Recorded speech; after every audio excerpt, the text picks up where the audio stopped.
Margaret Brennan, our latest CBS News poll shows President Biden in a precarious position as he seeks re-election, down 1 point, within the margin of error, in a hypothetical matchup with the Republican frontrunner, former President Trump, whom he beat by 7 million votes in 2020.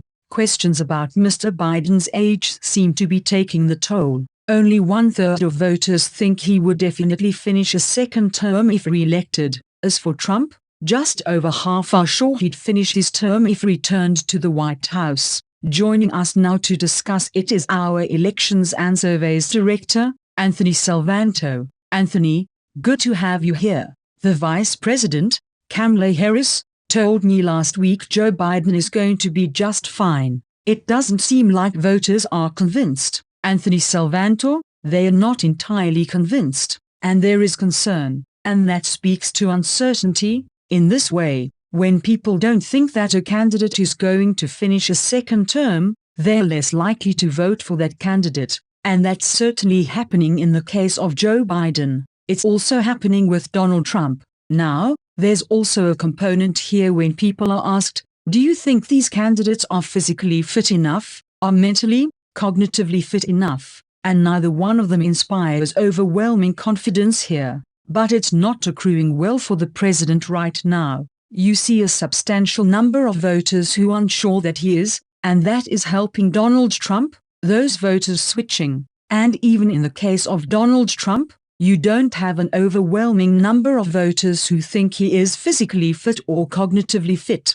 The reason that all speaks to uncertainty is that, well, people don't like uncertainty, but when they are making a presidential vote, you're thinking about, well, if this person isn't going to vote to finish their second term, then what am I going to get for my vote? And that creates a new wrinkle in the decision process. Margaret Brennan, so what else do voters say they want from a president? Anthony Salvanto, well, this is important, because you start with Joe Biden. Voters have always told us, they think he's calm, they think he's predictable. Those qualities really met the moment in 2020, during the pandemic, when he was running against then-President Trump.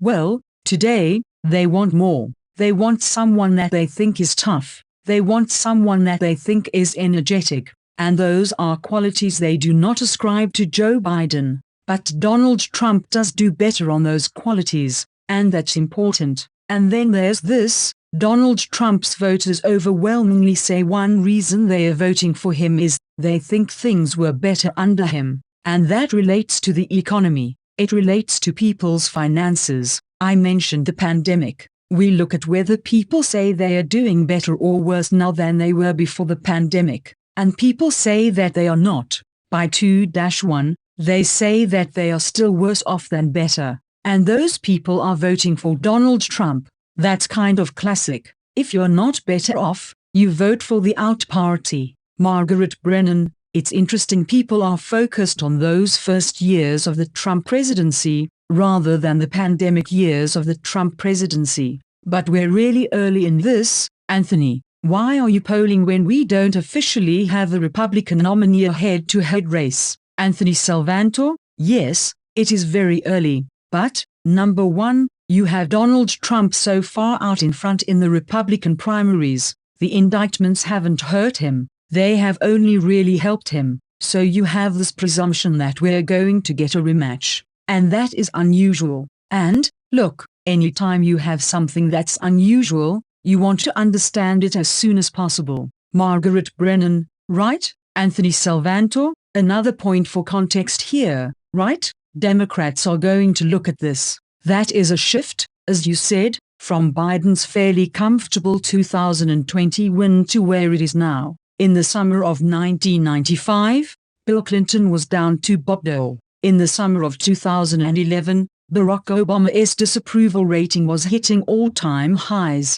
Both of them turned it around and got re-elected. Okay, maybe that gives Democrats hope, but this certainly is a shift from what we saw in 2020. Margaret Brennan, so what is it that people think is at stake? Anthony Salvanto, well, I should also say, we're polling on a race people don't seem to want. Laughter. That's not Margaret funny! Brennan, okay, Anthony Salvanto, which is to say, when we ask people how they feel about getting this rematch, they said that they think that means politics in the US is broken. And, yes, but, look, having said that, they also see really high stakes here. And they say that not only is democracy and rule of law potentially at stake, but, maybe in a sign of the times, it's only going to be safe if their guy wins.